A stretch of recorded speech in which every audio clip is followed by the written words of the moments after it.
تہجد بہت طاقتور نماز ہے۔ کہتے ہیں کہ بات جب تہجد تک آ پہنچتی ہے تو کچھ بھی ناممکن نہیں رہتا، کیونکہ اللہ پاک اس وقت خود اپنے بندوں سے قریب ہوتا ہے۔ آج میں ایک ایسی لڑکی کی اسٹوری شیئر کر رہی ہوں جس کی دعا تہجد سے پوری ہوئی۔ وہ اپنی اسٹوری خود بتلاتی ہے اور یہ بھی کہتی ہے کہ دنیا میں کچھ بھی ناممکن نہیں ہے، بس انسان اللہ پر بھروسہ رکھے تو وہ بھروسہ جس میں کوئی شک کی گنجائش نہ ہو، وہ یقین جس سے حضرت زلیخا علیہ السلام کو یوسف علیہ السلام مل گئے۔ وہ اپنی اسٹوری کچھ اس طرح بیان کرتی ہے کہ بچپن سے میں ایک لڑکے کو پسند کرتی تھی۔ میرا گھر اور جس سے میں محبت کرتی اس کا گھر پاس ہی میں تھا۔ بچپن سے ہی ہم دونوں کے گھر آنا جانا تھا۔ ہم لوگ ساتھ ہی میں اسکول جاتے، کھیلتے۔ کب ہم دونوں کو محبت ہو گئی پتہ ہی نہیں چلا۔ گھر میں کوئی نہیں جانتا تھا کہ ہم دونوں ایک دوسرے کو پسند کرتے ہیں، اور ہم نے ابھی تک کسی کو یہ بات بتلائی بھی نہ تھی۔ بس دل ہی دل میں ڈرتی کہ اگر سب کو پتہ چلے تو کیا ری ایکشن ہوگا۔ میں نے اپنی بڑی بہن جس کی شادی ہو چکی تھی اس سے یہ بات شیئر کی۔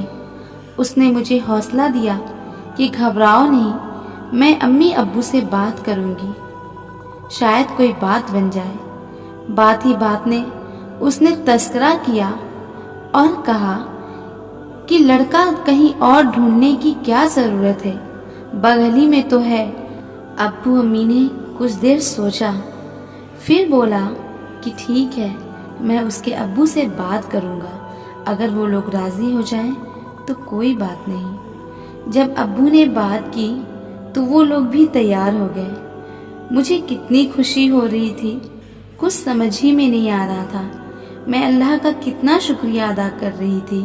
اے اللہ، تو نے میرے دل کی پکار سن لی، میرا رشتہ پکا ہو گیا اور میری منگنی بھی ہو گئی، اور یہ تھا کہ شادی بھی کچھ مہینوں میں ہو جائے گی۔ سب کچھ بہت اچھا چل رہا تھا۔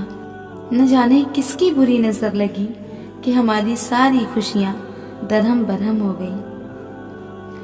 زمین کے کسی معاملے پر میرے ابو اور اس کے ابو کا جھگڑا ہو گیا۔ زمین جائیداد کے چکر میں لڑائی اتنی بڑھ گئی کہ دونوں ایک دوسرے پر ہاتھ اٹھا دیے۔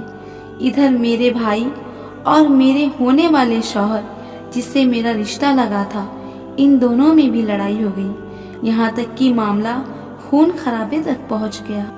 معاملہ بہت گمبھیر ہو چکا تھا، صلح کی کوئی گنجائش بھی باقی نہ تھی۔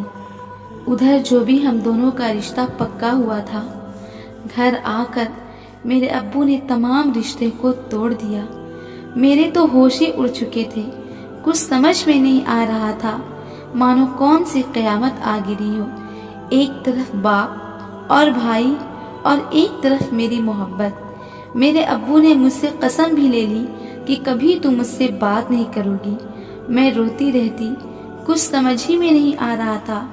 میں سوچتی کہ جب رشتہ ہونا ہی نہیں تھا تو اتنا جھمیلا کیوں ہوا، منگنی کیوں ہوئی۔ بہت روتی۔ ادھر وہ بھی مجھے فون کرتا پر میں فون نہ اٹھاتی۔ میں نے صرف اپنے دل کا حال اپنے رب سے بیان کیا تھا کہ یا اللہ، میرا کیا قصور تھا، میں نے کون سی ایسی خطا کی تھی۔ اے اللہ، میں بہت خواب دیکھتی اور جو میں نے خواب دیکھا وہ سب تیرے بھروسے دیکھا، کیا تو میرے یقین کو توڑ دے گا؟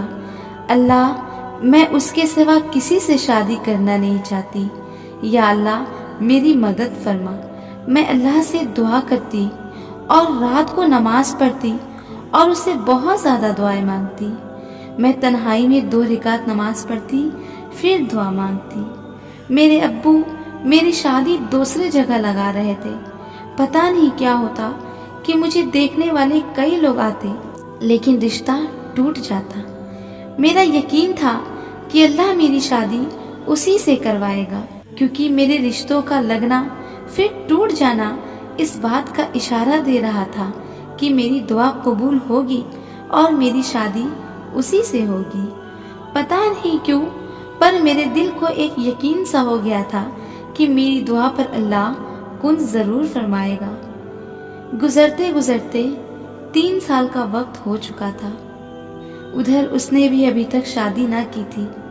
گھر میں صرف بوڑھے ماں باپ ہی تھے۔ اس کے والد کی طبیعت خراب رہنے لگی تھی۔ اچانک یہ خبر سننے میں آئی کہ اس کے والد کو کینسر ہو گیا ہے اور وہ کسی وقت بھی اس دنیا سے جا سکتے ہیں۔ محلے کے سب لوگ ان کو دیکھنے جاتے ہیں۔ محلے کے کچھ لوگوں نے میرے ابو سے کہا کہ پتہ نہیں وہ زندہ رہے گا یا نہیں رہے گا، جاؤ دشمنی بھلا کر تم بھی اسے دیکھ آؤ۔ پتہ نہیں میرے ابو کے دل میں کیا آیا کہ وہ سوچے کہ جا کر ایک مرتبہ دیکھ ہی آتا ہوں، زندگی کا کوئی بھروسہ نہیں۔ وہ میری امی کے ساتھ گئے۔ جب وہ ان کو دیکھنے گئے تو ان کے ابو نے میرے ابو کے ہاتھوں کو پکڑ لیا اور بہت زیادہ رونے لگے۔ انہوں نے کہا، دشمنی بھول جاؤ، میری زندگی کا کوئی بھروسہ نہیں ہے۔ میں چاہتا ہوں کہ تم اپنی بیٹی کی شادی میرے بیٹے سے کر دو، کیونکہ میرا بیٹا اس کے علاوہ کسی سے شادی کرنا نہیں چاہتا۔ میری زندگی کا کوئی بھروسہ نہیں کہ کب موت آ جائے۔ یہ ایک مرنے والے کی خواہش سمجھ کر تم اسے پوری کر دو۔ میرے ابو کی آنکھوں میں بھی آنسو آ گئے اور انہوں نے نہ چاہتے ہوئے بھی رضامندی دے دی۔ ادھر گھر پر جب وہ آئے اور یہ بات بتلائے تو میں جہاں تھی وہیں سہم گئی۔ فوراً میں اٹھی اور اپنے رب کے دربار میں 2 رکعت نماز پڑھی اور سجدے میں اتنا روئی کہ میرے سجدے کی جگہ گیلی ہو گئی۔ میں نے اللہ کا بہت شکریہ ادا کیا کہ اس نے اتنے سال بعد ہی مجھے ملایا پر مجھے میری محبت دی۔ مجھے اپنی دعاؤں پر یقین تھا ایک نہ ایک دن میری دعا ضرور قبول ہوگی، اور اللہ پاک نے میری دعا کو قبول کیا، میرے دعا پر کن فرما دیا، اور الحمدللہ آج ہم دونوں کی شادی بھی ہو گئی اور ہم دونوں ایک خوشحال زندگی گزار رہے ہیں۔ میرا پیغام ہے کہ آپ جو بھی دعا کریں بس یقین کے ساتھ کریں۔